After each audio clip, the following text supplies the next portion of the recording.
Hola, buenos días a todos. Soy Rosa Alonso. Hoy represento a la Plataforma Tecnológica Española del CO2. Es para mí un placer moderar o hacer de maestra de ceremonias de este webinar, que tiene por título una situación normativa de las tecnologías CAUC en la Unión Europea. Bueno, muchos ya sabéis que la Plataforma Tecnológica Española del CO2 está en funcionamiento desde 2006 y hemos celebrado eventos por toda la península. También nos hemos ido a Portugal y bueno, llega la pandemia y nos planteamos comenzar con los eventos online, que al final para ciertos casos pues también son buenos. Voy a aprovechar que estoy mencionando este tema online. Para todas las personas que os habéis conectado, recordaros que al contrario, que vamos a tener dos workshops presenciales. El día 30 de mayo estamos en Valencia y el día 6 de junio estamos en Oviedo. Vamos a hablar con ambas administraciones locales, con los sindicatos, con partidos políticos y, por supuesto, con la industria y expertos de la I+D+I en tecnologías CAUC. Os invitamos a todos, tenéis la información en nuestra página web y en las redes sociales. Sin más, con esta muy breve bienvenida, porque tenemos mucha faena hoy, un saludo muy rápido a nuestros ponentes, a Vicente Cortés Galeano, que es experto en captura de CO2 para la Unión Europea, presidente de INERCO y vicepresidente de PETECO. Hola Vicente, buenos días. Buenos días, Rosa. Tenemos a Sergio Cuadrado Iglesias, que es responsable de Cambio Climático y Economía Circular de Oficemen. Buenos días, Sergio. Buenos días. Y por último tenemos a Raquel Carretero Juárez. Raquel es Senior Analysis Regulatory Coordination and Public Affairs de Repsol y también líder del Grupo de Trabajo de Regulación de PETECO. Buenos días, Raquel. Buenos días, gracias, Rosa. Un placer, de verdad, que tener a estos expertos para esta jornada que nos hace tanta ilusión. Vamos a comenzar con la primera ponencia. Vicente, hoy nos vas a hablar de la estrategia de la Unión Europea para la mitigación de las emisiones industriales y estamos deseando 25 minutitos. Cuando queden 5, os doy un pequeño aviso. Muy bien, muchas gracias, Adelante. Rosa.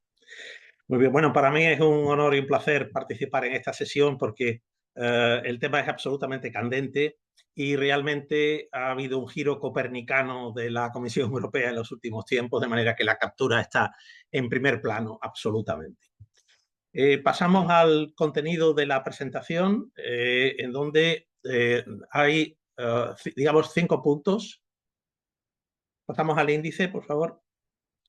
El ámbito de esta actividad, la estrategia global.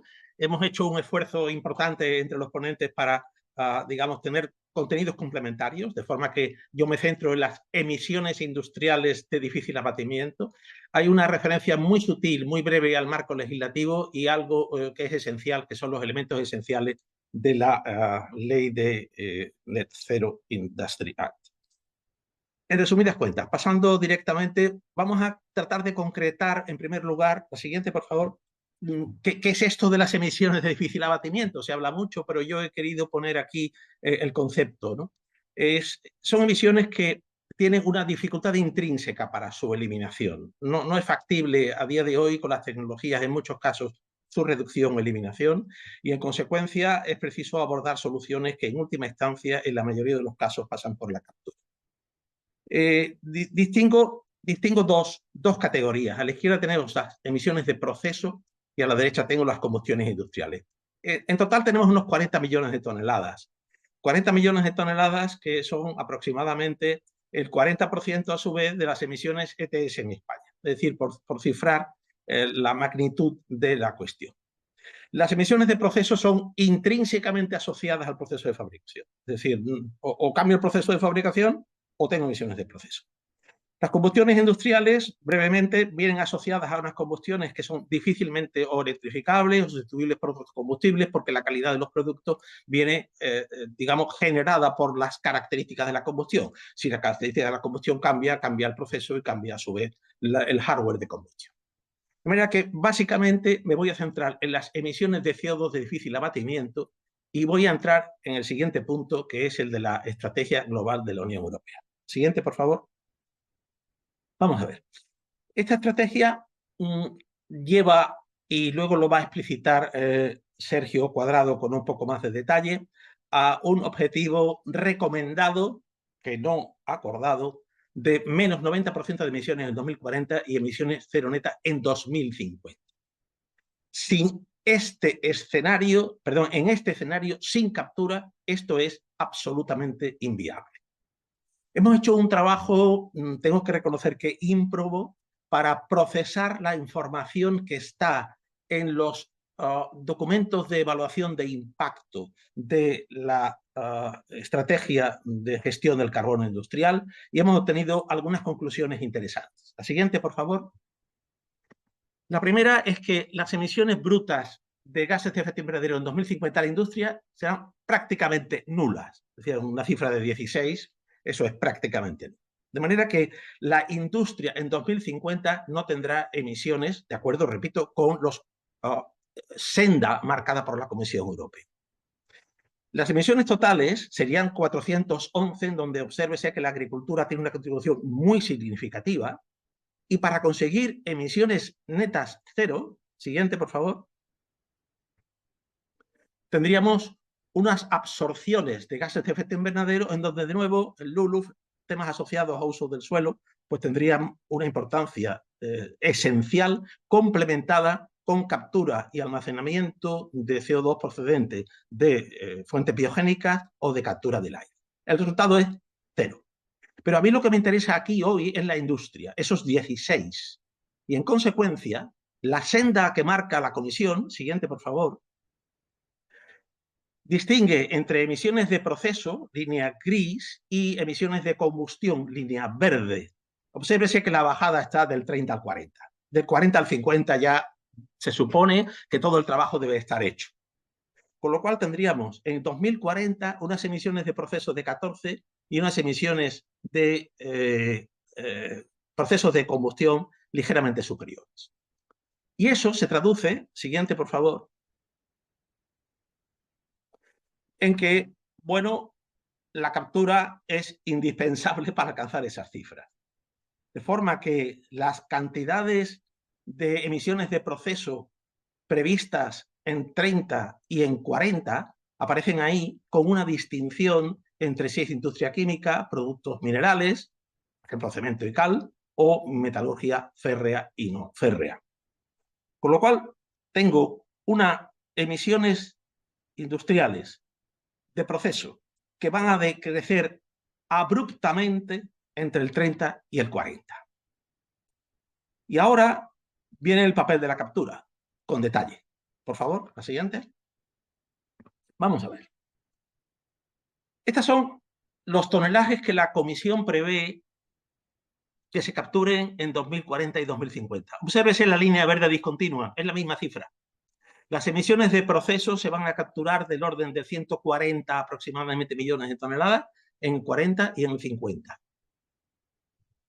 ¿De dónde? Siguiente, por favor. Pues de la metalurgia férrea y no férrea, la parte fundamental de productos minerales y el resto de industria química. Y el umbral es el mismo en ambos casos. De manera que, siguiente, por favor. Ya tengo el CO2 capturado, ya tengo el CO2 disponible, ya he reducido las emisiones de proceso. ¿Y para qué voy a destinar el CO2 capturado? La siguiente.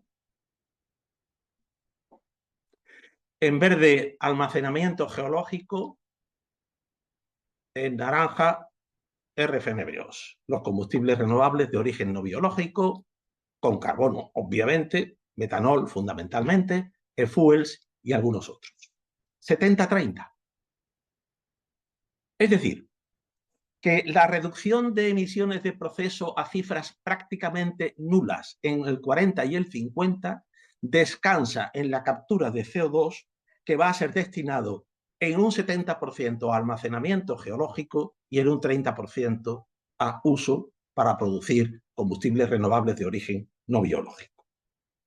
De forma que en un Sankey muy atractivo, al menos para mí, espero que para todos los que estén en este webinar, la siguiente, por favor, tenemos unos flujos muy interesantes. De forma que a la derecha tengo efectivamente esos 345 millones de toneladas al año, los cuales el 70% va a almacenamiento y el 30% va a e-fuels manera simplificada, es el documento de la comisión. Yo no lo he modificado, simplemente hemos puesto las leyendas en castellano, las que proceden. De manera que tengo una fuente de industria, una fuente de electricidad y una fuente de captura del aire. El resultado neto son dos flujos orientados a almacenamiento y a producción de combustibles. Y obsérvese que en almacenamiento aparecen los bio-CCS, también llamados BCCS, y DAC-CCS, es decir, sistemas de eliminación de CO2 para conseguir resultado neto en 2050. Esta es la estrategia, repito, deducida y trabajada de la evaluación de impacto de la estrategia. No está explícita como tal y ha sido preciso hacer un trabajo de minería muy detallado. Pasamos a la siguiente, a marco legislativo, muy brevemente. Es el objeto, obviamente, de la intervención de Sergio Cuadrado y de Raquel Carretero a continuación. Yo simplemente en dos pantallas pongo de manifiesto cuál es el ámbito en el que nos movemos. Hay energía, bloque superior y dos comunicaciones. Hay una cuestión importante de la que Raquel, que es especialista y yo no lo soy, las comunicaciones no son parte del acervo legislativo de la comisión, los reglamentos, por supuesto que sí. El reglamento, ella lo explicará mejor que yo, tiene un tratamiento inmediato por los Estados Unidos.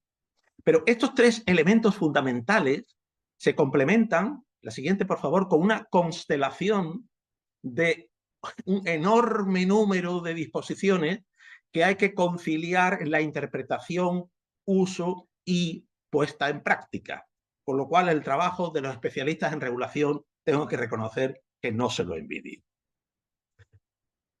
Vamos a los elementos esenciales de la energía. Siguiente, por favor. Yo no voy a explicar el contenido de la energía, no me corresponde, lo hará Raquel. Lo que sí voy es a extraer de ese documento aquellos elementos que son relevantes para las emisiones industriales de difícil abatimiento.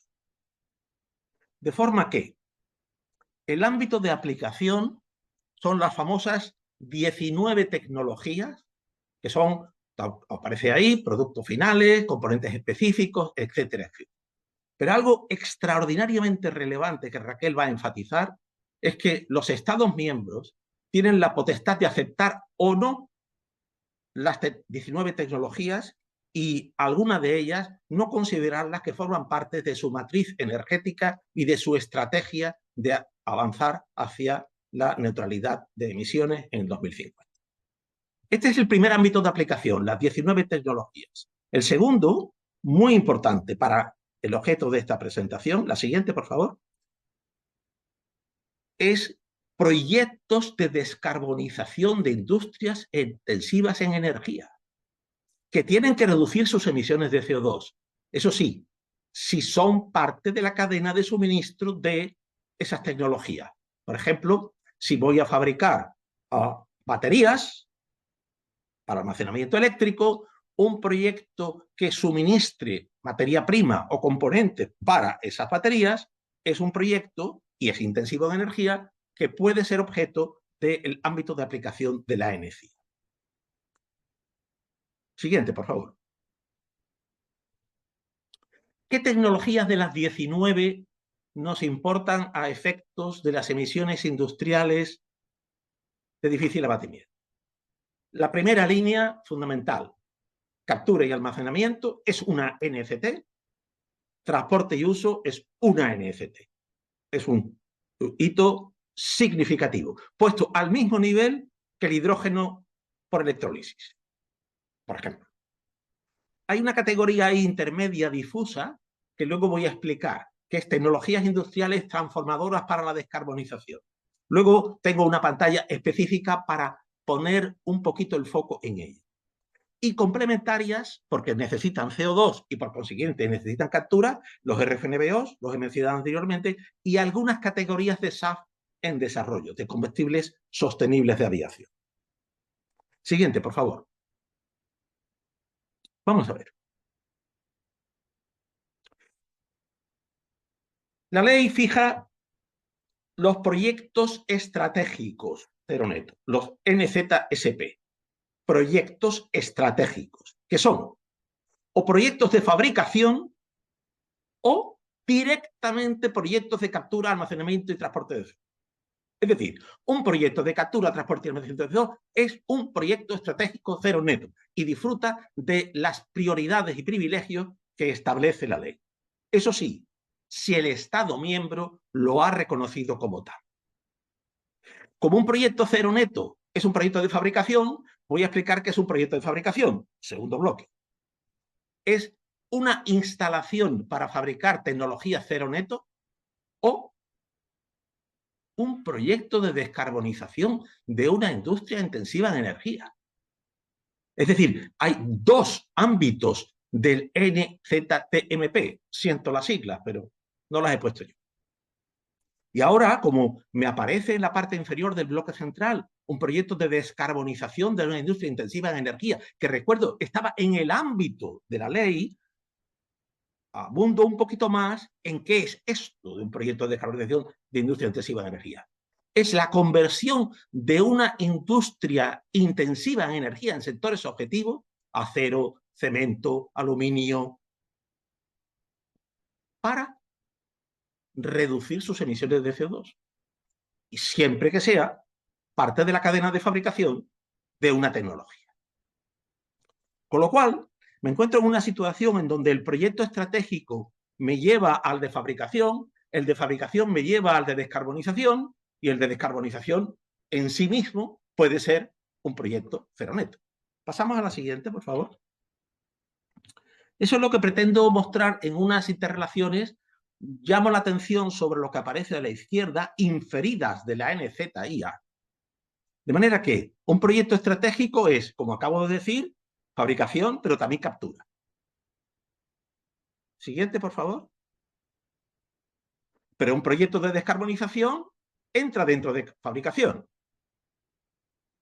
Y como un proyecto de descarbonización, además de tecnologías adicionales, necesita captura, llego a la captura por dos caminos. Por la vía de proyecto estratégico y por la vía del proyecto de descarbonización. Con lo cual, un proyecto de descarbonización puede ser un proyecto estratégico. Siento el galimatías, pero repito, yo no soy el padre de la criatura. Yo simplemente trabajo, identifico, proceso y trato de explicar. El paso de proyecto de descarbonización a ser reconocido como NZSP, es decir, un proyecto estratégico cero neto, no es inmediato. La siguiente, por favor. Sino que requiere el reconocimiento por los Estados miembros a solicitud del promotor. Es decir, si yo tengo una industria intensiva en energía que tiene que reducir sus emisiones de CO2, que forma parte de la cadena de suministro de una tecnología cero neto, y quiero que sea tratado como proyecto estratégico cero neto, porque tiene ventajas en tramitación, plazos, declaración de interés público, financiación, tengo que solicitarlo. Y para solicitarlo tengo que acreditar el cumplimiento de una serie de criterios que están fijados en la ley y que obviamente no es factible detallar aquí. Con lo cual, siguiente, por favor. Me queda tan solo en este bloque explicar qué es este término un poco, digamos, difícil de interpretar, tecnologías industriales transformadoras para la descarbonización. Concreto, en la lista de 19 tecnologías de la ley, en un momento determinado aparece este término y dice que son todas aquellas tecnologías no cubiertas por las anteriores. Las anteriores incluyen la captura, el transporte y el almacenamiento de CO2. Pero el uso está después.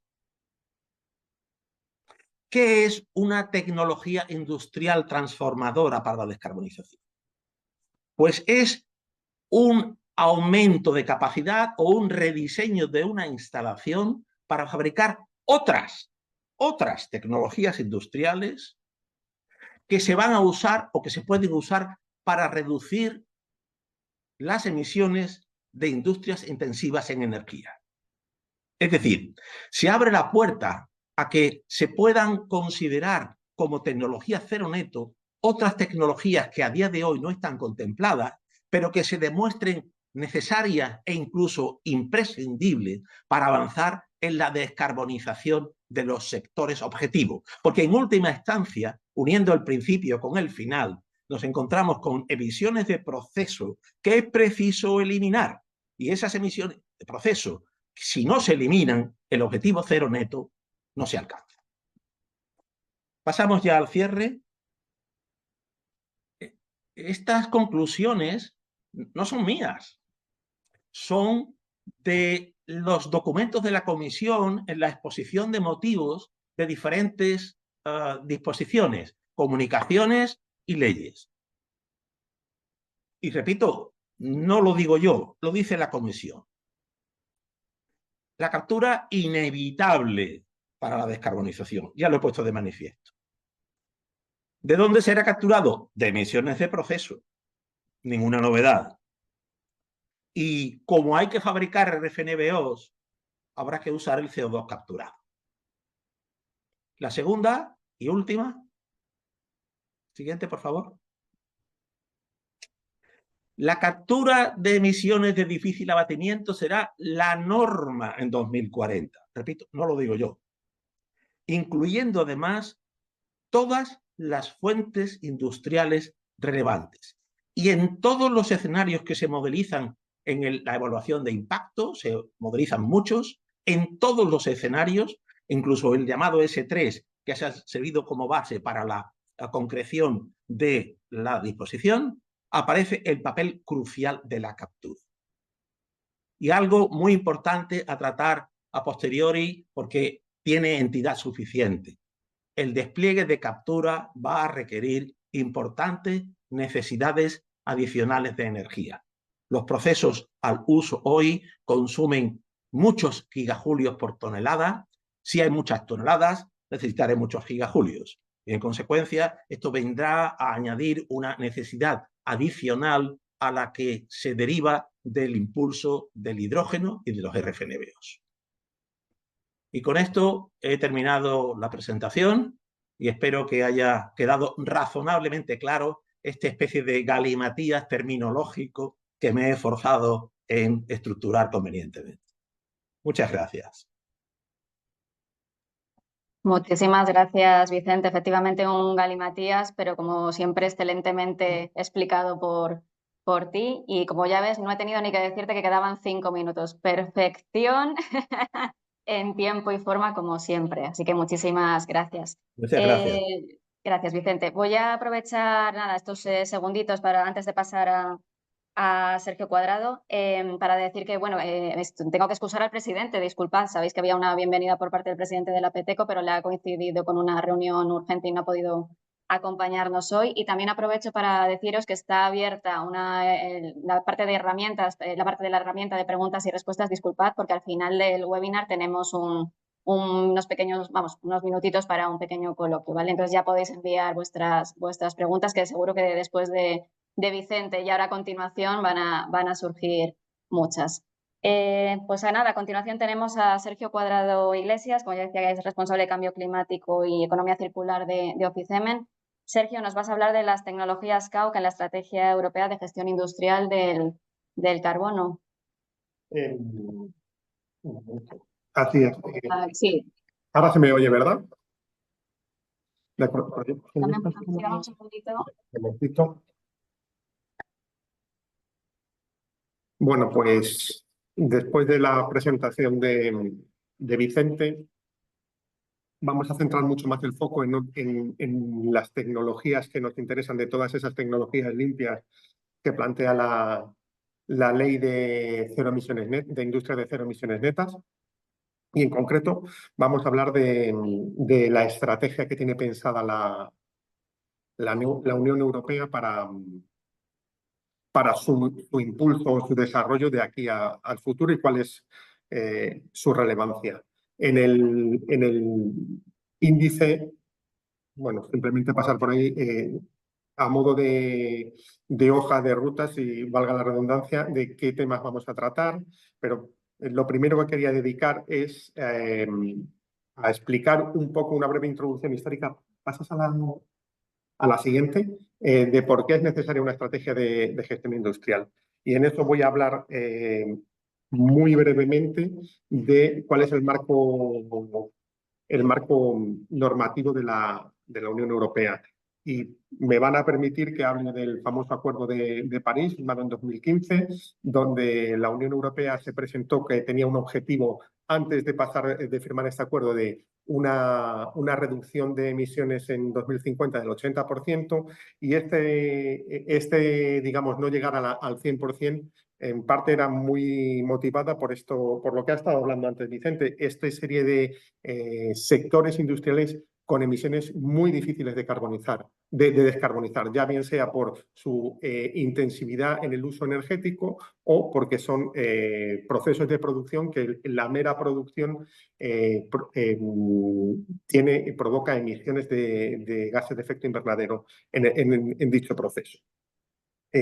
Tras ese acuerdo, se decide que hay que llegar a 2050 neto, con cero emisiones netas, porque si recuerdan ustedes, hay que intentar bajar, tratar que no suba la temperatura del planeta más de 1,5 grados. O sea, se fija en 2 grados, pero recomendablemente 1,5 grados, sobre todo para los países más desarrollados. En diciembre de 2019, para conseguir eso, la Unión Europea presenta su Pacto Verde, que es la hoja de ruta para transformar tanto la sociedad como la industria de la Unión Europea y conseguir esa neticidad cero a 2050. El siguiente gran acto legislativo, tienen ustedes ahí, es la Ley Europea sobre el Clima, donde ese compromiso de ser netos a 2050 para la Unión Europea se convierte en requisito de obligado cumplimiento no solo para la Unión Europea, sino para todos los Estados miembros. Obviamente, la Unión Europea quiere ser punta de lanza, como lo ha sido siendo con su régimen de comercio de derechos de emisión, quiere ser punta de lanza en temas de cambio climático. Pero durante todo este proceso, ve que si queremos llegar netos a 2050, el objetivo del menos 42% que se tenía a 2030 no iba a ser suficiente, con lo cual se es más ambicioso en ese objetivo de reducción de emisiones de gases de efecto invernadero a 2030, subiendo esta reducción a menos 55%. Y se lanza una serie de un paquete normativo que se llama el objetivo de medidas de 55, el objetivo 55, y cómo se nos queda la foto, que ya la ha enseñado también antes el gráfico. Bueno, no, antes del gráfico, conseguir estos objetivos, hablamos de emisiones netas, no solo van a ser conseguibles con reducciones, sino que van a ser necesarias las captura de emisiones de CO2.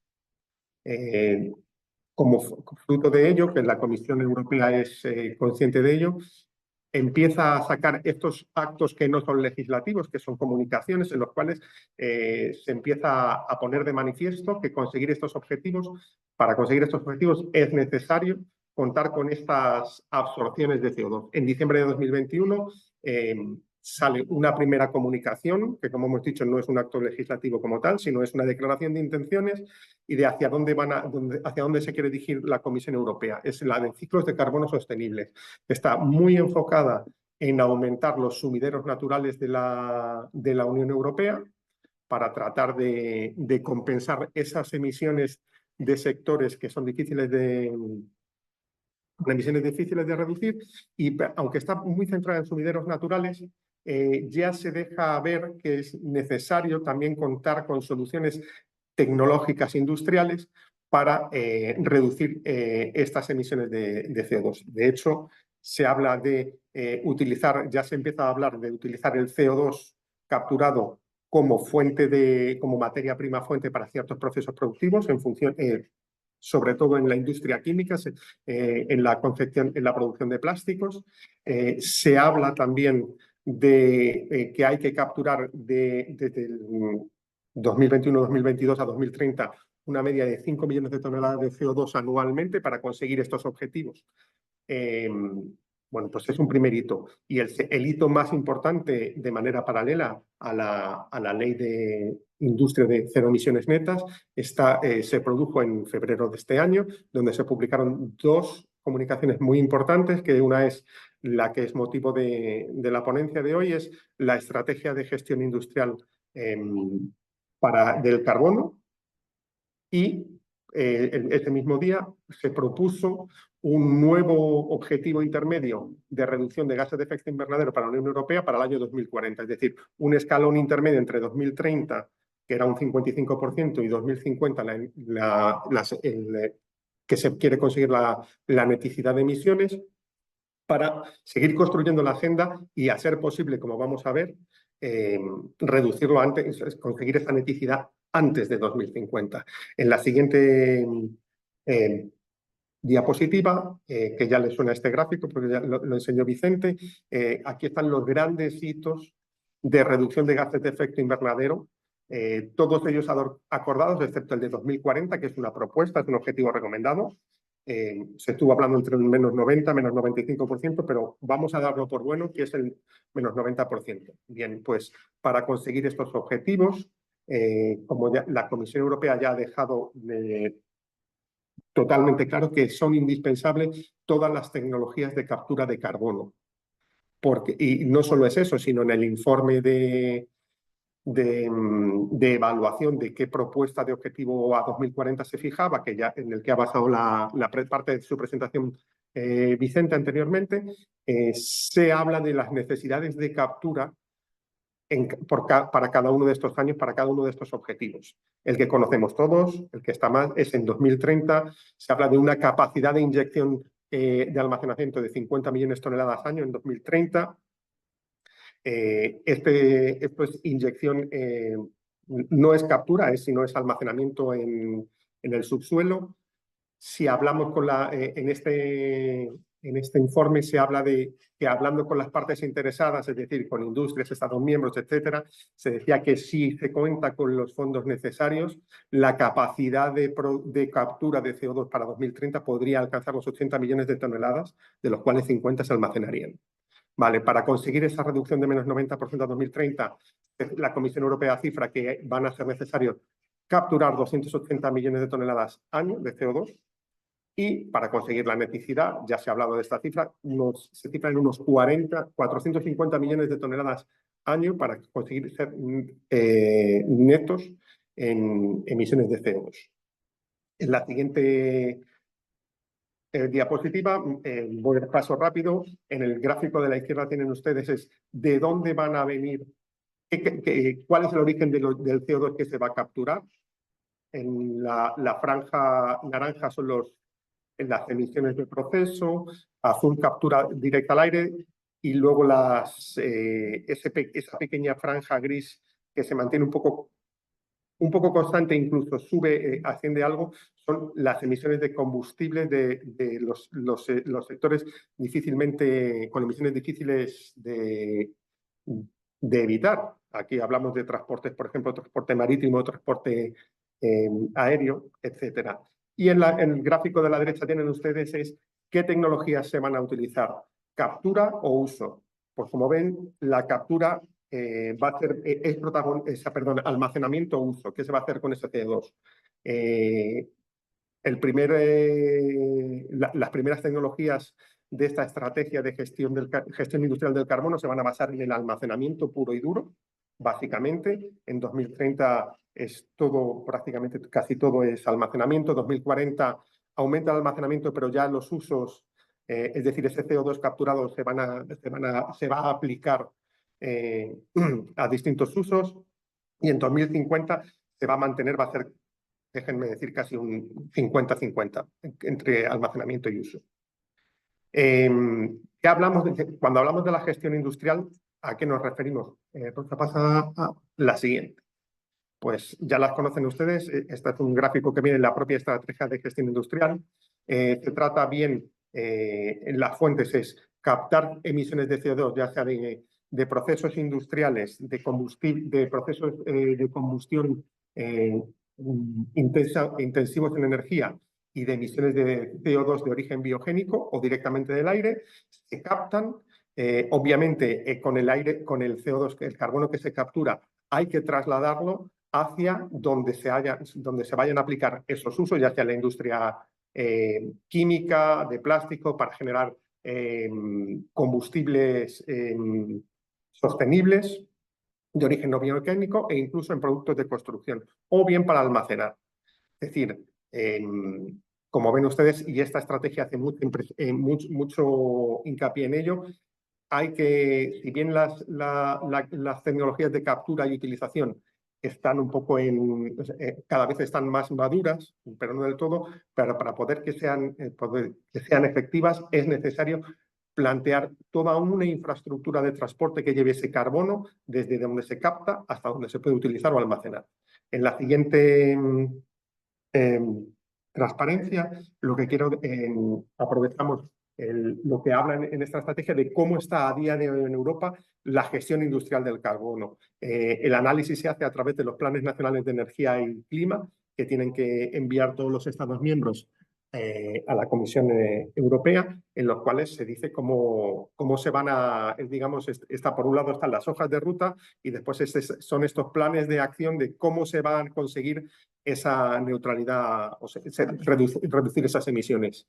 Si hacemos foco en temas en las tecnologías de carbono, de captura, uso y almacenamiento de carbono, tenemos que en 20 Estados miembros ya han incluido alguna mención a esas tecnologías. Pues, o bien a la captura y almacenamiento, captura y uso, pues bien, hay unos cuantos países, los nombran. Pero si vamos a objetivos más concretos, como objetivos de captura, ya vemos que ese abanico de países se reduce a 8. Y esos 8 países, esto es información a febrero de este año, con lo cual puede haber variado algo porque se están revisando los planes. Estos 8 países tienen una proyección de capturar algo más de 34 millones de toneladas a 2030. Con lo cual, de momento, ya se observa que hay un gap con el objetivo que hay a nivel de la Unión Europea de esos 50 millones de toneladas de almacenamiento. Y si vamos más allá, países que en sus planes hablan de la capacidad que van a tener de inyección o de almacenamiento de CO2 a nivel en el subsuelo, solo Dinamarca, Italia y Países Bajos han estimado esta cantidad. Bajo este análisis, lo que dice la Comisión es que si bien todos los gobiernos, hay 20 Estados miembros, que eso es una muy buena noticia, que cuentan con estas tecnologías, todavía se debe reconocer y cuantificar el papel de las tecnologías de captura y almacenamiento como una herramienta no solo legítima, sino necesaria para conseguir los objetivos de reducción de emisiones en Europa. En todo este proceso, justo después de la publicación el mismo mes de publicación de la estrategia europea, Alemania publicó, históricamente ha sido uno de los países más reacios al tema de tecnologías de captura, pues en febrero publicó los puntos claves de cuál iba a ser su estrategia de gestión industrial del carbono. Y este es el paso a seguir, o el que deseamos que sigan todos los el resto de Estados miembros. ¿Qué plantea? Vamos a hablar brevemente de la estrategia. Pues la estrategia que plantea la Unión Europea, como estamos hablando, que veremos más adelante, que son proyectos muy grandes, tanto en inversión como en dimensión, sobre todo para crear una red de transporte de CO2 que interconecte los distintos Estados miembros, desde donde se generan estas emisiones de CO2 hasta donde se pueden almacenar o usar. Se tiene que enfocar de una manera global de la Unión Europea y pues hay un horizonte temporal que fija la Comisión Europea, que tienen ustedes ahí, es el año 2030, que es lo que tenemos todos como más claro, es esa capacidad de inyección de 50 millones de toneladas de CO2 al año. y empezar a construir esa red de transporte de CO2. Cuando hablamos de transporte hablamos de tuberías, de transporte por mar, ferrocarril e incluso por carretera. En el año 2040 ya quiere que estas cadenas de valor que conectan las distintas tecnologías de CO2 ya sean económicamente viables y que se trate el CO2 como cualquier otra mercancía que se puede...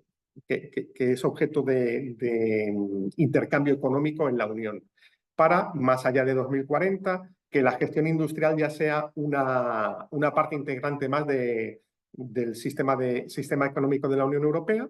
Y importante que todo el CO2 que se utilice, o la gran mayoría del CO2 que se utilice en los usos, provenga de origen biogénico o de captura directa de la atmósfera. ¿Cómo plantea hacer esto? Pues esto se plantea mediante una serie de acciones que tenemos aquí plasmadas de manera muy general, que luego Raquel tratará más en detalle. Lo primero y muy importante, si queremos tener una gestión industrial del carbono fuerte, lo que tenemos que hacer es desplegar una infraestructura de transporte no solo en un Estado miembro, sino, como hemos dicho, que interconecte los distintos Estados miembros. Seguir apostando e impulsando por la captura y el almacenamiento de carbono, apoyar la absorción de carbono de la atmósfera y fomentar los usos del carbono capturado, que como veremos está muy enfocado a la producción de combustibles, a combustibles sostenibles de origen no renovable y su uso en la industria química, sobre todo en la producción de plásticos. Rápidamente, en temas de transporte, señalar que en este proceso el Centro Común de Investigación de la Comisión ha hecho una valoración de qué capacidad y qué extensión y qué capacidad de inversión se necesita para desarrollar la infraestructura de transporte de CO2 para cumplir estos objetivos. Ahí tienen ustedes los números. En 2030 se tendrían que desplegar hasta antes de 2030, 7.300 kilómetros de red de transporte y evalúan que la inversión total en 12.200 millones de euros. Y a 2040 se tendría que ampliar ya a 19.000 kilómetros de red y una inversión de 16.000 millones de euros. Es decir, son inversiones e infraestructuras gigantescas que un Estado miembro solo no podría abordar y por eso hay que abordarlo a nivel de la Unión Europea. ¿Cómo estamos a día de hoy? En el siguiente diapositiva, ¿cómo están qué redes de infraestructura de transportes hay ahora? En este mapa están puestas los grandes proyectos que están financiados por la Unión Europea. Como ven, la idea no es hablar de qué redes de transportes hay, sino dónde no hay redes de transporte de CO2. Como ven ustedes, todo el sur de Europa y Centro Europa carece de redes o proyectos que actualmente estén en ejecución de transporte de CO2. Hay mucho trabajo por hacer. En la siguiente palanca, el impulso de la captura, almacenamiento y usos de carbono. Es fundamental, como se ha venido diciendo desde el principio de la jornada de hoy, que se deben implantar medidas de captura, almacenamiento y uso centrados en los sectores con emisiones difíciles de reducir. Cemento, acero, transporte aéreo, transporte marítimo, etcétera. Para descarbonizar esos sectores hay que impulsar estas tecnologías. Y cuando hablamos de usos, para descarbonizar, por ejemplo, el transporte es necesario producir combustibles sintéticos. También hemos hablado de los productos químicos. Vuelvo a repetir el gráfico que pusimos al principio de qué vamos a hacer con el CO2 capturado. Generalmente a 2050 vamos a tener que seguir almacenando mucho, pero las aplicaciones, el uso, el fomento de lo que llamamos la simbiosis industrial es fundamental. Es el CO2 que se capta en una industria, va a ser materia prima de muchos procesos productivos. Es decir, si captáramos todo el CO2 y lo almacenáramos, no podríamos cubrir las necesidades de CO2 que tienen muchos procesos productivos. El siguiente punto importante, las absorciones de carbono a la atmósfera. Hablamos y se habla en la ley la ley que fija el objetivo de neutralidad climática 2050, se habla de se van a reducir hasta mucho las emisiones, pero va a haber que compensar otras. Esas compensaciones que la cifra la Comisión Europea en 400 millones de toneladas, van a ser casi todos, o se va a intentar que sea a través de sumideros naturales, pero ya han visto que los sumideros naturales de carbono no van a ser suficientes. De ahí la importancia de las tecnologías de captura de almacenamiento directo, captura directa de la atmósfera, o la bioenergía con captura y almacenamiento de carbono. En la siguiente pongo qué proyectos de captura hay a día de hoy con financiación de la Unión Europea. De acuerdo, gracias, Rosa. Tienen ustedes, esto está como bastante más repartido. Siguiente, ¿qué sitios de almacenamiento hay a nivel de la Unión Europea actualmente? Los tienen ustedes aquí. Faltan, que ha salido, no sale en la foto. Y en la anterior es Islandia, que tiene proyectos de captura y proyectos de almacenamiento mineral en rocas basálticas. Siguiente mapa, perdón. Aquí aparece un mapa de qué proyectos de usos de carbono hay con financiación de la Unión Europea. ¿De acuerdo? Para que veamos un poco cómo está a día de hoy. De acuerdo. Todo esto, como estamos hablando, son grandes proyectos que requieren una gran inversión. Lo primero es, ¿qué dice la Comisión? Esto, como todo reto, puede ser una gran oportunidad. Y hablan que generar capturar todas estas toneladas de CO2, estos millones de toneladas de CO2, aparte de van a necesitar inversión, pero van a generar un valor económico total que se cifra entre 45.000 y 100.000 millones de euros, con la creación de 170.000 puestos de trabajo. Estos datos están sacados de un estudio danés. Pero para conseguir esto es necesario abordar esta financiación, que debe ser pública y privada, tanto a escala nacional como de la Unión Europea. En la siguiente transparencia hablamos de qué va a costar, por ejemplo, cumplir con ese objetivo que viene en la ENCIA de almacenar 50 millones de toneladas de CO2 a 2030. Pues en inversión de transporte tenemos que van a hacer para generar esa vía de transporte de CO2 entre 6.200 y 9.200 millones. Pues son datos que vienen en los estudios de evaluación de la Comisión Europea. Una inversión en almacenamiento de 3.000 millones de euros. Todo esto va a suponer que el coste de captura y concentración de CO2 va a estar en 2030, va a oscilar entre 13 y 103 euros por tonelada de CO2. Aún así, con estas inversiones que hay ahora a día de hoy concedidas, el foro de tecnologías de captura, almacenamiento y uso dice que hay un déficit de unos 10.000 millones de euros para conseguir este objetivo. Este punto, lo que quiero poner es, aquí hay a día de hoy la Agencia Europea del Clima está financiando 98 proyectos que suponen más de 4.000 millones de euros en 41 países, a través del Fondo de Innovación, el Mecanismo de Conectar Europa y la vía de Horizonte de Europa. Los tienen ustedes aquí, cómo están desglosados y dónde están. Perdón, que no aquí, perdón, que he hablado demasiado, perdón. Bueno, aquí está la distribución por vía de financiación europea y la localización geográfica. En la siguiente, simplemente por su importancia, hablamos de grandes proyectos, aquí la Comisión Europea ha identificado 14 proyectos de interés común o de interés mutuo de infraestructuras transfronterizas de Europa para transporte y almacenamiento de CO2. Es importante crear una red de transporte de CO2 y es uno de los grandes objetivos de esta estrategia de gestión industrial del carbono, para poder llevar ese CO2 de donde se capta a donde se va a almacenar, a donde se va a utilizar. Y otros aspectos relevantes, en esta estrategia está previsto hacer una campaña de sensibilización pública para que el público general sea consciente de la importancia de estas tecnologías. Es importante seguir trabajando con socios internacionales de fuera de la Unión Europea, muy importante, y entre Estados miembros, muy importante el Protocolo de Londres, que es el marco legislativo que permite el transporte de CO2 para su almacenamiento en los fondos oceánicos. En el caso de España, aún no ha ratificado la enmienda del año 2009, que es obligatoria para poder enviar CO2 por barco a algún almacenamiento en el fondo oceánico.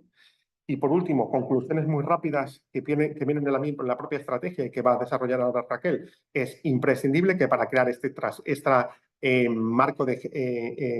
red de transporte de CO2 es crear un marco político y de inversión común y global que genere certidumbre a los inversores. Apostar por estas soluciones tecnológicas a día de hoy es importante, y también es importante poder disponer de ellas a precios competitivos, que a día de hoy muchas de ellas no son. Es importante que los Estados miembros identifiquen qué sitios o qué emplazamientos tienen en su territorio para que se puedan dedicar al almacenamiento geológico. Aquí una mención muy especial al IGME, que en España tiene el proyecto, hace años, el proyecto Algeco, donde esto está perfectamente evaluado, identificados estos puestos, y es muy importante que el CO2, más que como un problema, se vea como un bien valioso que se va para alimentar a procesos productivos necesarios para la sociedad tal y como la entendemos a día de hoy. Y por último, que toda la sociedad vea estas tecnologías, que sea consciente de que producen beneficios reales, cuantificables, y que son buenos no solo para el medio ambiente, sino para el ciudadano. Y creo que ya.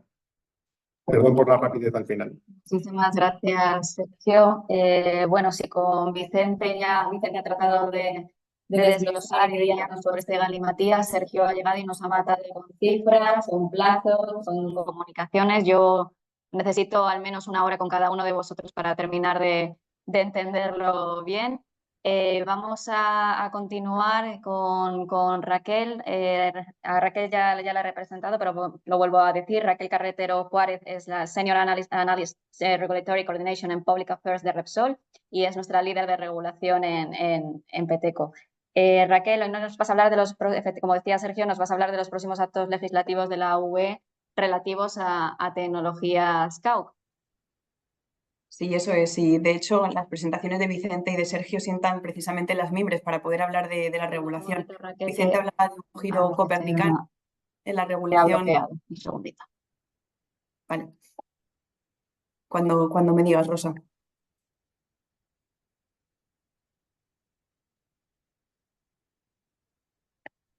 Estas son cosas del directo, ya sabes. Un segundín.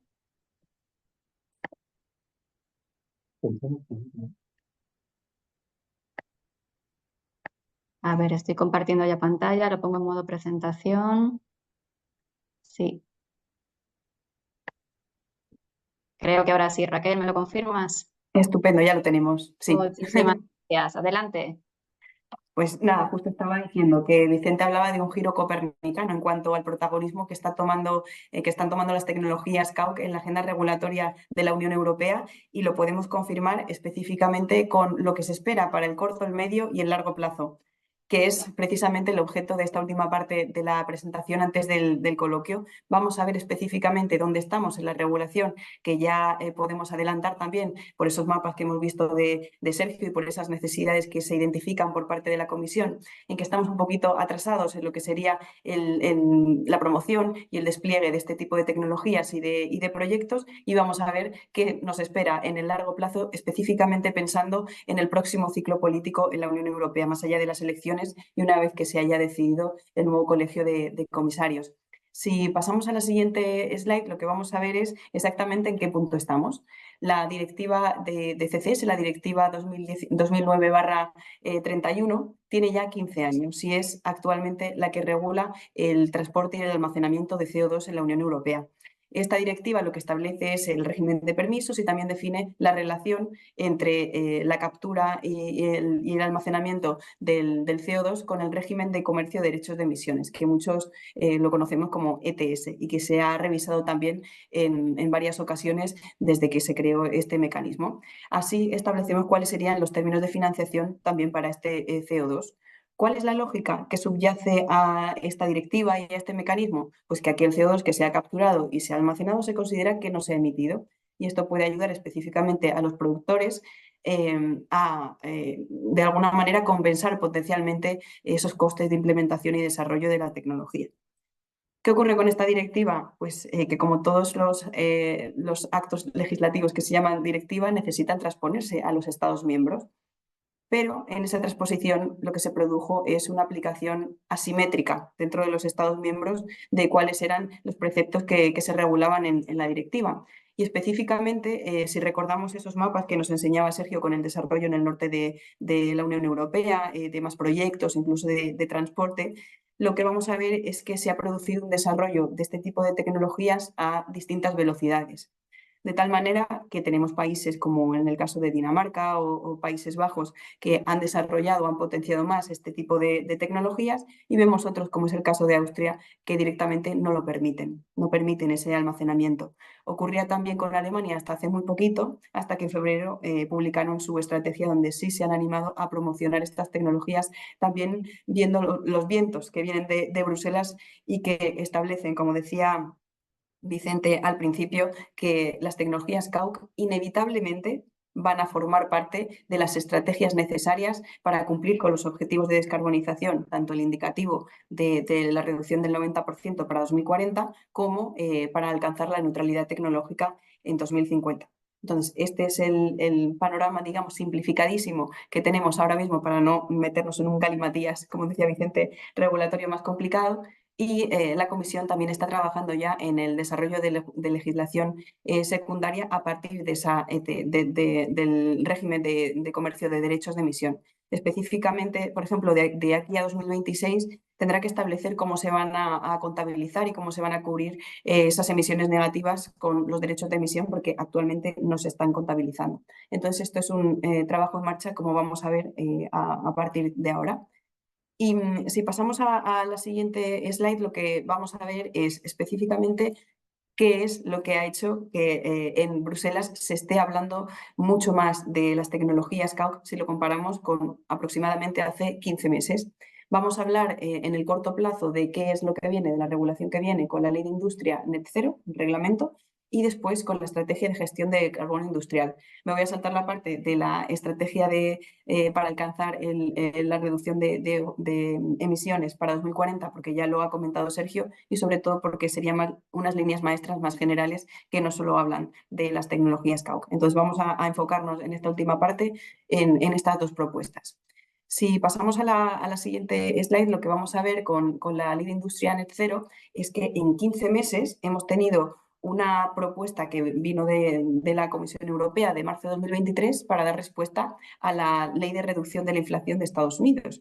Es decir, lo que estaba proponiendo la Comisión Europea era crear un entorno de fabricación de tecnologías net zero que fuera adecuado o favorable, o que creara ese entorno favorable para la resiliencia de la Unión Europea, para proteger también las cadenas de suministro y para garantizar que la transición energética se pueda alcanzar en tiempo y forma con ese objetivo de reducir emisiones tanto 2030, 2040 como 2050.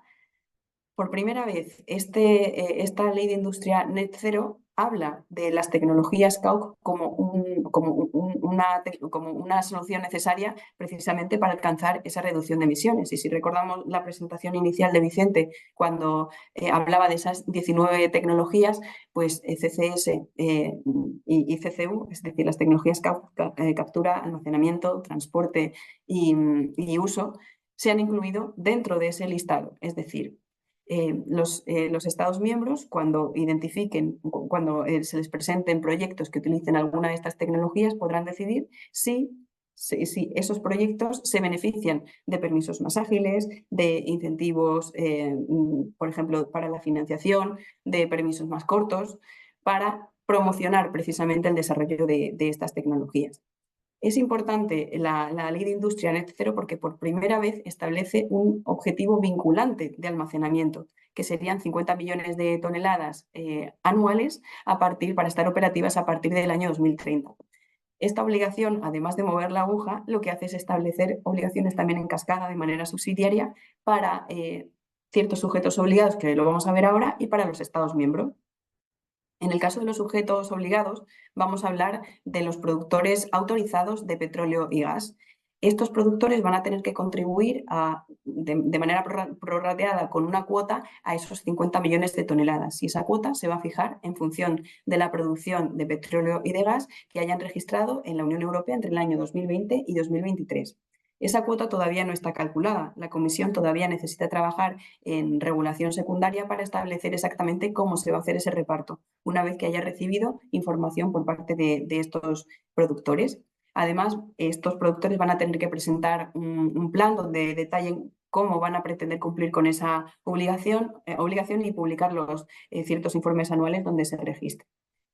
Esta obligación, aunque es general, incluye también algunas excepciones. En algunos casos, para productores que ya están contribuyendo con otros proyectos a ese objetivo, y en el segundo de los casos, la segunda excepción sería para aquellos productores de petróleo y gas que no hayan conseguido producir un determinado volumen en ese marco temporal, desde 2020 hasta 2023. Todavía desconocemos exactamente cuál va a ser ese umbral que fije la Comisión, pero estarían exentos si no se alcanza. Estará por ver el porcentaje.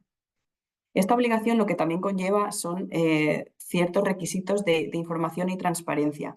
Específicamente para los productores de petróleo y de gas, que de forma no vinculante van a tener que aportar información sobre datos geológicos relacionados con los emplazamientos donde se podría almacenar CO2 y que coinciden con esas zonas o pozos depletados o de hidrocarburos clausurados, o también en otras ocasiones con acuíferos salinos, que esto ha sido otra de las incorporaciones nuevas que se ha hecho después de las negociaciones entre las instituciones europeas y que inicialmente no estaba contemplado en la propuesta de la Comisión. Y aquí tenemos, por ejemplo, algún caso como Sleipner, en el norte de Europa, que lleva en funcionamiento casi 30 años, si no recuerdo mal, y precisamente que está almacenado en esos acuíferos salinos, que son cavidades en las que la salinidad es tan alta que no son recuperables de ninguna forma y están ubicados offshore, es decir, en el mar.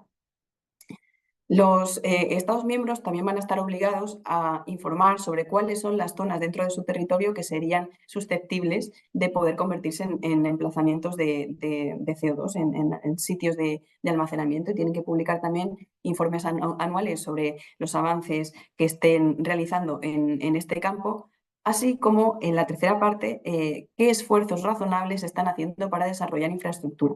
Como comentaba Sergio, es el principal escollo. Y aquí siempre nos preguntamos, ¿qué debe ir primero, el huevo o la gallina? Es decir, yo voy a capturar CO2, pero si no tengo una infraestructura de transporte, ¿cómo lo voy a llevar a un sitio de almacenamiento? ¿O cómo lo voy a poder utilizar después? Entonces, este desarrollo de la infraestructura es necesario y es una de las principales prioridades que se van a intentar perseguir tanto en la aplicación de este reglamento como específicamente con el desarrollo posterior que tenga la estrategia de gestión de carbono industrial, como vamos a ver un poquito más adelante. Si pasamos a la siguiente pantalla, lo que vamos a ver es que el reglamento está a punto de aprobarse ya oficialmente. Es decir, la próxima semana, el 27 de mayo, el Consejo lo ratificará y después se publicaría en el Diario Oficial de la Unión Europea.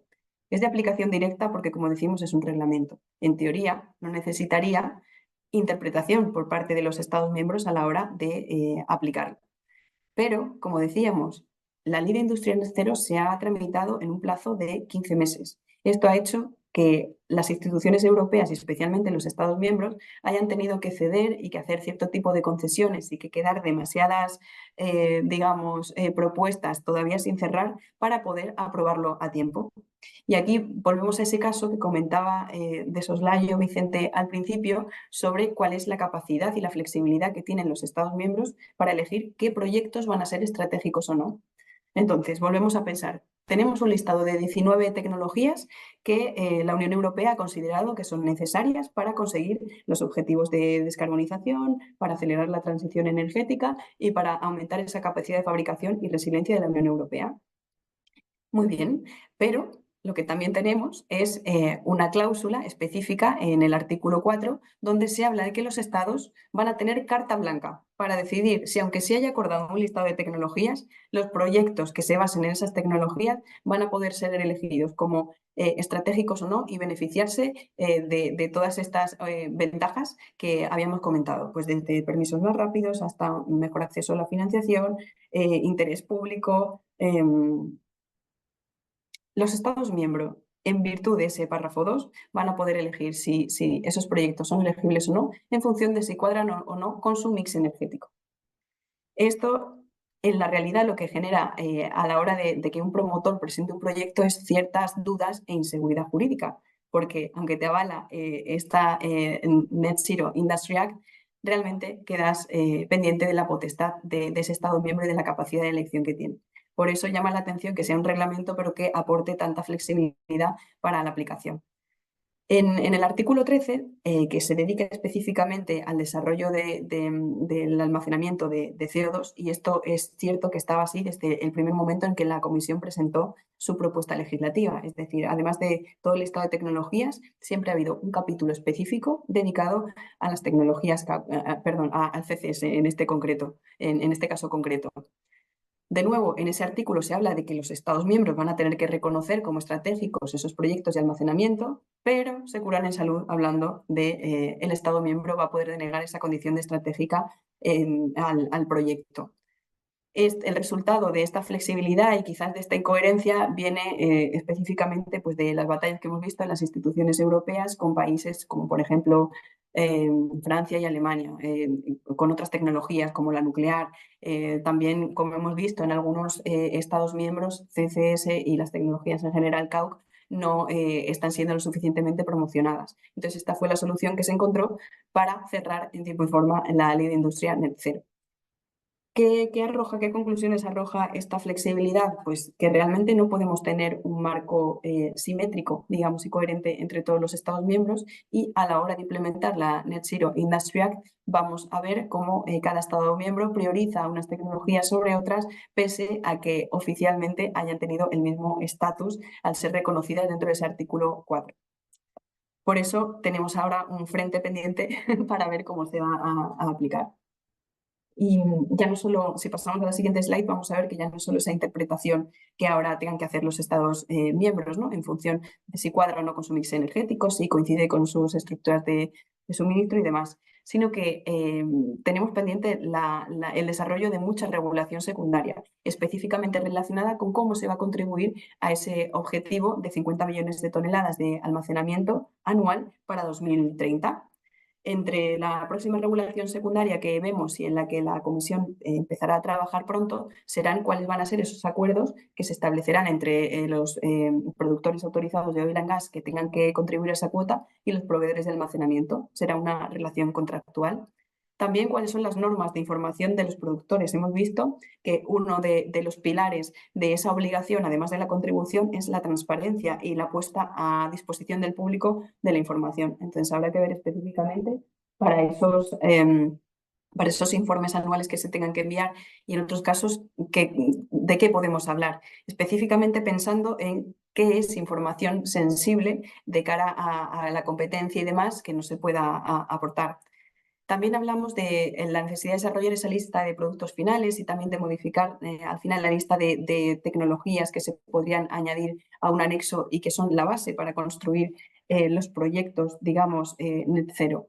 Inicialmente no existía un anexo, después volvió a aparecer ese anexo con un detalle mucho más específico de todos los componentes necesarios y como las instituciones no llegaron a un acuerdo, finalmente se ha dejado supeditado a un desarrollo posterior de la Comisión Europea.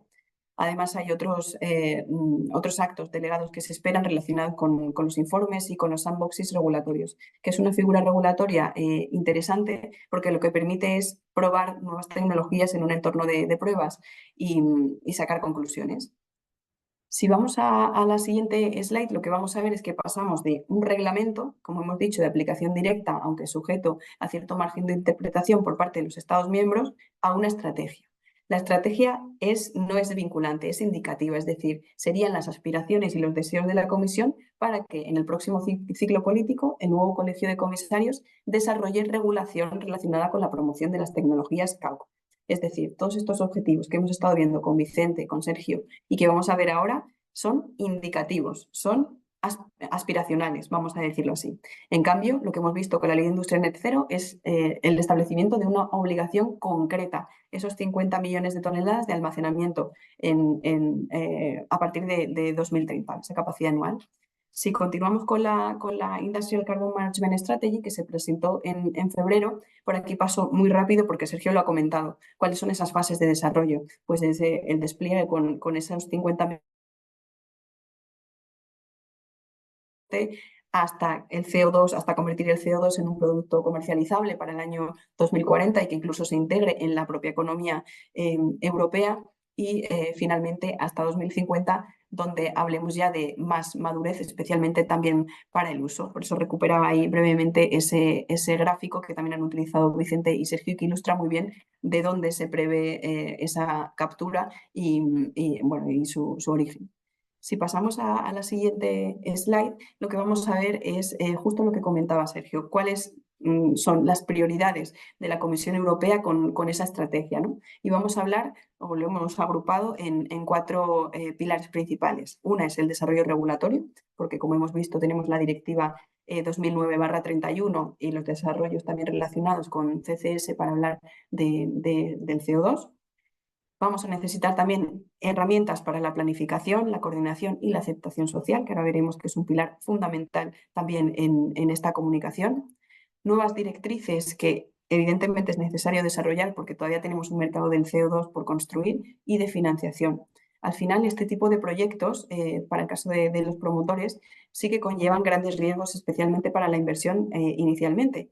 Y ocupa mucho tiempo. Es decir, un proyecto, por ejemplo, de almacenamiento puede tardar 6, 8, 10 años, contando con que todo vaya bien, con que se consigan todas las evaluaciones ambientales y todos los procesos tengan un ritmo más o menos ágil.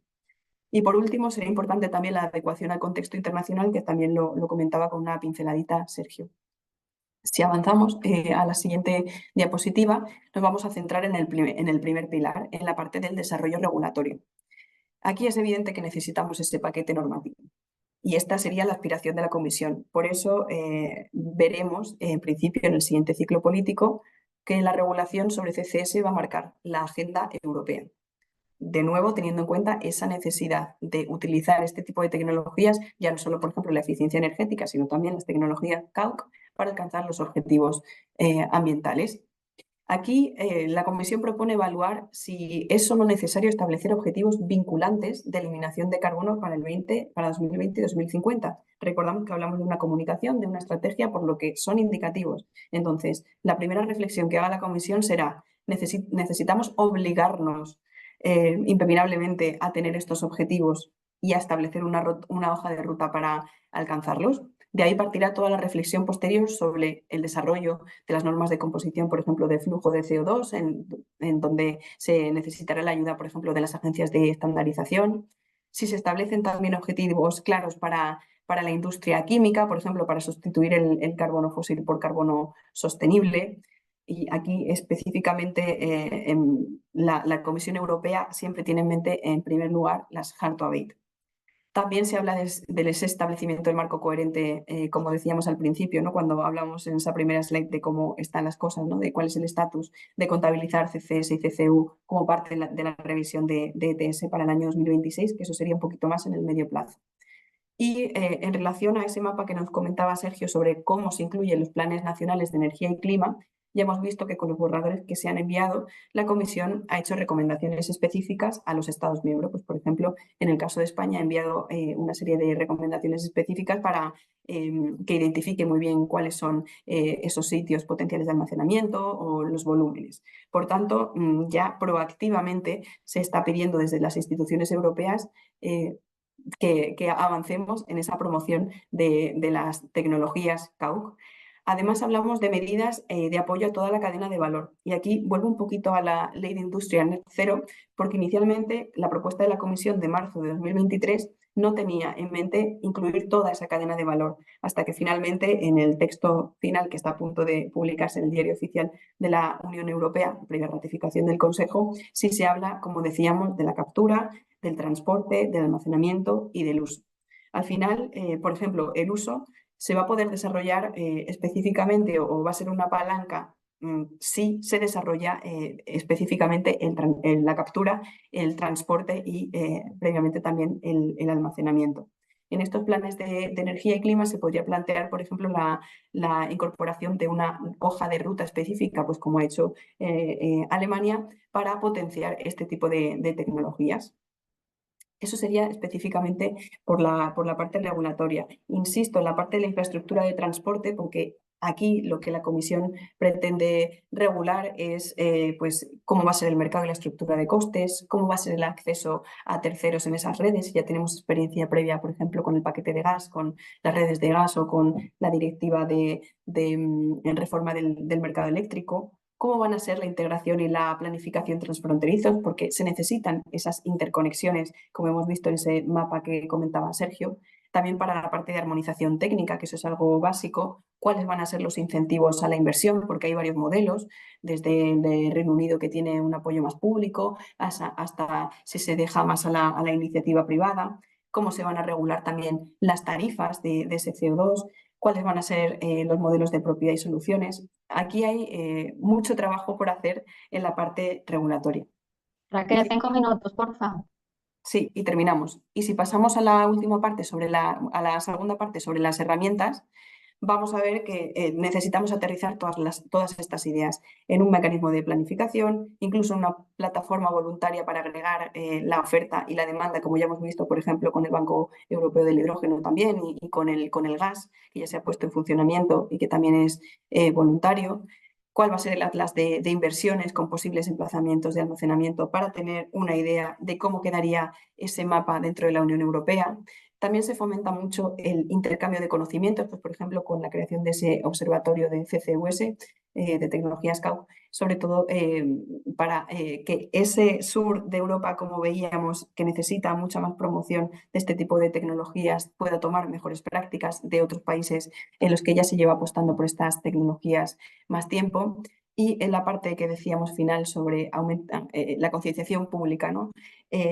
Aquí la Comisión se compromete también a desplegar, digamos, planes o a colaborar en esa concienciación, sobre todo porque todos hemos visto una placa solar o un molino de viento, pero nadie ha visto el CO2. Incluso, como decimos muchas veces, ¿no? A veces se confunde hasta con el monóxido de carbono, que es una sustancia tóxica. Entonces aquí necesitamos mucha más concienciación social en ese sentido, que puede venir por parte de las instituciones. En el tercer pilar, que ya es el penúltimo, que sería la siguiente diapositiva, de lo que vamos a hablar es de las directrices y de la financiación. Aquí se necesita un desarrollo técnico muy específico para realmente conseguir completar todas esas fases desde 2030 a 2050 de desarrollo de un mercado, vamos a decir, de CO2. Se necesitan directrices para la concesión de permisos, para las sustancias asociadas incidentales. Además, hablando de financiación, se pretende también que los Estados miembros ejerzan una fuerza tractora. Se habla de las convocatorias de los IP6, que como hemos visto antes ya están en marcha, pero se pretende reforzar. Específicamente en este caso será necesario saber cuáles son las necesidades de inversión. Y es verdad que en la estrategia de gestión, perdón, que en la estrategia del objetivo 2040 ya se vislumbran algunas cifras que comentaba Sergio, pero esto habrá que aterrizarlo exactamente y evaluar cuáles son las opciones de financiación a las que puedan optar este tipo de proyectos e impulsar la investigación y el desarrollo. Y si nos vamos ya a la última parte y terminamos, vemos que la cooperación internacional en este caso, o abrir el foco a esa acción internacional, también es fundamental, especialmente para armonizar cuáles son los informes existentes, cómo se van a contabilizar la gestión del carbono y hacer que la Unión Europea pues, también sea competitiva en este caso y las empresas puedan acceder a esos lugares de almacenamiento en terceros países. Y será especialmente importante y muy complicado, eso sí que será un galimatías, establecer ese marco internacional de tarificación del carbono, que lleva siendo un objetivo del que se ha hablado mucho tiempo, pero que ahora necesitará aterrizarse, especialmente hablando de estas tecnologías CAUC. Y con esto yo creo que terminamos, y si te parece, Rosa, damos paso al coloquio. Perfecto, muchísimas gracias, Raquel. Voy a dejar de compartir la pantalla para que no se vea en negro y se nos vea a los cuatro, sobre todo que se os vea a vosotros. Muchísimas, de verdad que muchísimas gracias. Yo insisto, creo que al menos yo necesito una hora con cada uno para poder concretar todas las preguntas que me surgen, pero hemos tenido unas cuantas de los amigos que hoy nos acompañan. Entonces, si os parece, voy a leer alguna. A ver, disculpa que justo se me ha ido el apartado de preguntas y respuestas. Esto es mítico de Zoom. Bueno, me acuerdo, no os preocupéis. Una pregunta nos hablaba del tema del protocolo de Londres. Nos decía si hay alguna franja temporal para que, bueno, tanto para que España firme como para que ella se ratifique. Sergio, ¿nos puedes comentar un poquito? Vale, de acuerdo. No hay ninguna franja. El protocolo de Londres y el convenio del 72, si no recuerdo mal. El problema es, digamos, o el reto que nos planteamos ahora es que hay varias enmiendas a este protocolo, una en el año 2006, en los cuales España ratificó o dio por ratificada, si no recuerdo mal, en diciembre de este año, pero hay que ratificar el del 2009, en la cual sí que te permite transportar CO2 para almacenarla en el subsuelo de los fondos oceánicos. España no ha ratificado a día de hoy eso, se les ha pedido de distintos sectores industriales. Yo sé que también al gobierno se le han pedido otros partidos políticos, y la idea es que finalmente lo vayan a ratificar, pero tampoco hay un horizonte ni se sabe cuándo va a ser, pero aún así una vez que se ratifique, esa enmienda no entra en funcionamiento, no entra en vigor hasta que no la aprueban las dos terceras partes de las partes del protocolo. Con lo cual, los promotores de esto, que os van a sonar los nombres, es Noruega y Dinamarca. Promotores de esto dijeron: oye, pues en tanto en cuanto esta enmienda no entre en vigor, vamos a firmar un acuerdo de aplicación provisional de esta enmienda para poder transportar y almacenar en el subsuelo oceánico CO2, en lo cual dos países pueden firmar un acuerdo con todas las garantías que se tiene que dar para el tema de almacenamiento que habla en la directiva de almacenamiento de carbono, etcétera, etcétera, etcétera, para que en tanto en cuanto no sea ratificado se pueda transportar y almacenar este CO2. ¿Qué pasa en España? Mientras no se haga esto, pues la industria española está en una clara desventaja y no podrá enviar por barco, por ejemplo, para que se almacenen el CO2 en el Mar del Norte, en los sitios de almacenamiento de Noruega, por ejemplo. Pero no hay horizonte conocido.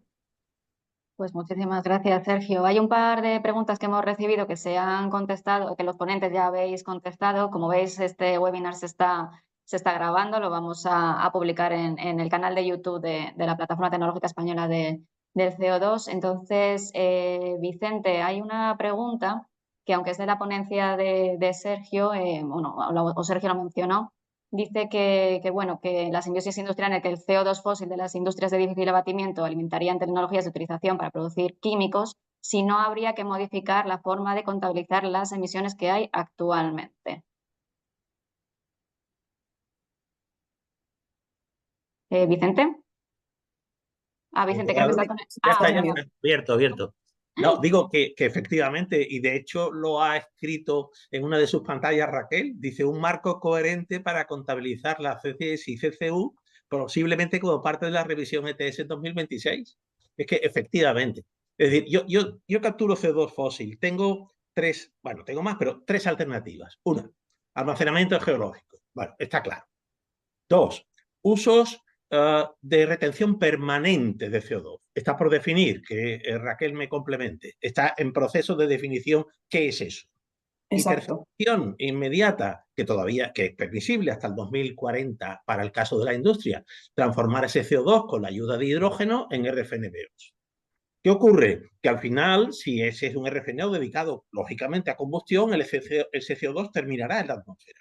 Pero lo que ha ocurrido es que le hemos dado una segunda vida a la molécula, al átomo de carbono, y en consecuencia, pues reducimos la demanda de energía fósil en cabecera.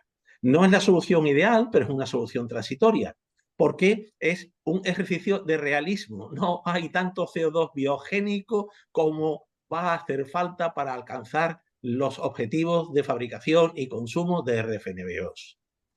Y si me permites, hay una cuestión, Rosa, que me gustaría decir como vicepresidente de la plataforma, y es que la plataforma está trabajando activamente en trasladar a los ministerios competentes en nuestro país la necesidad de que la revisión, y en el caso del MITER, del PENIEC, tenga en cuenta estas necesidades de la industria. Hay unas indicaciones de la Comisión Europea sobre la primera versión que España envió sobre el PENIEC. Esas indicaciones, digamos, llevan a una revisión del documento, pero hay una actuación intensa y soportada técnicamente para justificar que sin una inclusión de las actividades de transporte y particularmente almacenamiento de CO2 en España, la industria española está en una situación de desventaja en lo que se refiere a las emisiones de difícil abatimiento en relación con la competencia del resto de la Unión Europea. No hablo ya ni incluso de otros países dentro de la Unión Europea. Gracias, Vicente. Esto enlaza perfectamente. Tenemos muchas preguntas sobre almacenamiento geológico de CO2, pero la que enlaza directamente con lo que estás comentando es qué objetivo se ha fijado a nivel nacional en cuanto a almacenamiento. Va a ser fácil y rápido de responder, ¿verdad que sí? Raquel puede decirlo, probablemente. Pues ojalá hubiera un objetivo nacional de almacenamiento, ¿no? Eso demostraría que precisamente sí que se están promoviendo estas tecnologías. Lamentablemente no lo hay. Para eso necesitaríamos fijar pues, una estrategia de país, por ejemplo, siguiendo algún modelo de otro Estado miembro, pero todavía nos queda por ver qué se envía en ese PENIEC en junio para ver si finalmente se establece ese objetivo o no. Por ahora no lo hay.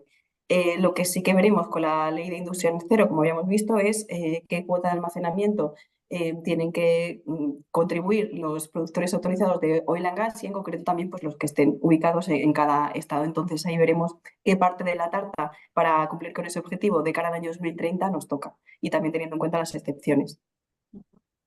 Fenomenal. Pues, continuando con las preguntas sobre almacenamiento, bueno, pues un poco si España se plantea el emplazamiento de estas infraestructuras, si ya se está planteando el emplazamiento de estas infraestructuras y en qué lugares. Sergio, tú hacías mención al INME. Creo que no sé si puedes responder esta pregunta, ¿te parece? Sí, aunque a lo mejor Raquel por alusiones podría contestar más, pero el IGME hace ya unos cuantos años identificó todos los puntos potenciales que hay en la península para candidatos a almacenar geológicamente CO2. En el caso de España, que no lo hemos comentado, Raquel creo que sí te ha nombrado, es la zona acuíferos salinos profundos. Hay distintas localizaciones. Estamos hablando de onshore, también hay algunas offshore y sí se ha presentado ya solicitud para almacenamiento de estos emplazamientos, de algún emplazamiento offshore. Justo contestando también la respuesta que comentaba Sergio, ¿no? Cuando ha hablado de las solicitudes. En este caso fue Repsol quien presentó una solicitud de investigación del suelo, específicamente para ver exactamente cuáles son las características de ese emplazamiento y estudiar muy bien cuáles son las oportunidades antes de poder plantear cualquier proyecto. Entonces, sí que es verdad que incluso se publicó en el BOE, como exige estos procesos y salió en prensa, pero es importante aclarar que es solo una solicitud para la investigación del suelo. A partir de ahora, como decíamos, hay un proceso muy largo porque este tipo de proyectos pueden llevar hasta 10 años, incluyendo pues, todos los permisos necesarios antes de empezar a avanzar o de desarrollar el proyecto. Raquel, pues muchísimas gracias, porque justo enlaza con una pregunta que tenemos en relación a estos 10 años que puede durar. Dicen, ¿se ha planteado algo más concreto en cuanto a la duración de estos procedimientos? Entiendo que si se plantea cómo se puede agilizar estos, que no sean 10 años, o si es conveniente que sean 10 años. Quizás también es una pregunta que nos podemos hacer. Bueno, si puedo aportar yo y Raquel que me corrija lo que indica la ENECIA sobre los plazos. Entonces, eso es. La ENECIA fija 18 meses para este tipo de proyectos. De la, digamos, exigencia legislativa a la realidad práctica, luego a veces hay distancia, pero está escrito y cuando se publique en el DOE son 18 meses. Yo coincido plenamente con Vicente y una cosa es la teoría y otra cosa es la práctica, por varias razones. En primer lugar, porque este tipo de permisos, entre otras cosas, conllevan evaluaciones ambientales que llevan un poquito más de tiempo y alguna serie de pruebas. Pero también hay otra parte muy práctica que es la dotación de recursos. En muchas ocasiones, por ejemplo, vemos en la regulación europea que se establecen ciertas exigencias para que las administraciones nacionales puedan, pues, por ejemplo, reducir estos plazos, en este caso 18 meses, pero nos faltan los recursos técnicos y económicos, incluso dentro de la propia administración, para poder tramitar ese volumen de solicitudes. Y esto ya lo vemos incluso con las renovables. Entonces aquí tenemos varios problemas que hacen que se dilate un poquito más en el tiempo esas aspiraciones de conseguir desplegar estos proyectos antes de los 10 años. Fenomenal. Tenemos una nueva pregunta, como tenemos a dos industrias presentes. ¿Hay algún incentivo para que las industrias actuales reduzcan CO2 y puedan vender esa reducción a otras empresas? Esto podría funcionar a corto plazo para cumplir los objetivos 2030. Aparte de ser medioambientalmente buenos, ¿hay algún incentivo económico? Porque eso al final también, evidentemente, los costos están ahí y los beneficios también. Sí, Enorme pregunta, ¿verdad? si calificamos como incentivo pagar menos derechos de emisión, que es lo que es los que estamos en el régimen de comercio de derechos de emisión, ese es el incentivo más grande que hay a día de hoy. Que yo sepa, luego ahora con lo que se ha hablado de cómo poder contabilizar ese CO2 que se captura. Otra cosa muy importante que nos ha hablado es dónde se va a entregar, cuando hablamos de régimen de comercio de derechos de emisión, dónde se van a tener que entregar esos derechos, de la planta que lo captura o donde se hace el uso de ese CO2 y se vuelve a emitir, cosa que no está nada clara a día de hoy. Pues a lo mejor será más incentivo. Sí, yo por aportar, más que incentivo, estamos con el palo. El palo se llama ETS. Es decir, hay una reducción de derechos de emisión del 2,4% anual de aquí a los próximos años, con lo cual menos derechos de emisión, mayor valor, y además una reducción de los derechos de emisión gratuitos que se asignan a determinados sectores. Luego, al final, es una cuestión de, para empezar, el palo y luego pondremos la zanahoria de que efectivamente revisaremos el ETS de manera que si yo el CO2 lo transformo en un producto, me puedo repartir los derechos de emisión entre el que lo ha capturado, el que lo ha emitido al final, etcétera, etcétera. Pero todo por hacer, todo por hacer. Pues muchísimas gracias a todos. No sé si queda alguna pregunta porque se me estaba bloqueando un poco. Creo que había una que hablaba un poco pues de no solo de incentivos para industria, empresas y demás, sino para la sociedad, ¿no? Donde se implanten las tecnologías CAUC. Vicente, como vicepresidente de la plataforma, te traslado este pequeñito jardín. Sí, bueno, es una aspiración lícita, pero para mí hay antes un paso en el que también la plataforma está trabajando y es trasladar a la sociedad que esto es necesario, que esto es imprescindible, que esto garantiza actividad industrial, garantiza empleo de calidad, garantiza riqueza y que al final hay una contribución. De manera que primero es percepción, es decir, llevar al convencimiento de todos los actores que esto es una necesidad de país, que no es una cuestión de las industrias que son emisoras de CO2, y luego efectivamente un territorio que alberga una instalación de este tipo, pero eso está, digamos, en la esencia de las actividades. Una instalación que alberga una instalación de ese tipo, lógicamente, requiere un tipo de compensación, un tipo de, digamos, reconocimiento de esa contribución que realiza. Mira que son los dos pasos, pero el primero para nosotros creo que es importante y la Peteco está trabajando activamente en ese sentido. Muchas gracias, Vicente. No es que me haya cambiado de gorro de repente, aunque oficialmente sea la presidencia de la plataforma, es que de repente mi portátil ha decidido no seguir funcionando. Pero bueno, seguimos bien, así que nada. No sé si queréis terminar con una frase final. A mí sí es algo que me suele gustar después de todo lo que hemos visto. Entonces, si Vicente, ¿te parece bien? Empezamos por orden. Una última frase y ya cerramos. Bueno, estamos en una senda que hace 15 meses, dijo Raquel, ni la podíamos imaginar, aunque veníamos trabajando para que fuese factible. Ojalá se materialice. Perfecto, gracias Vicente. Sergio.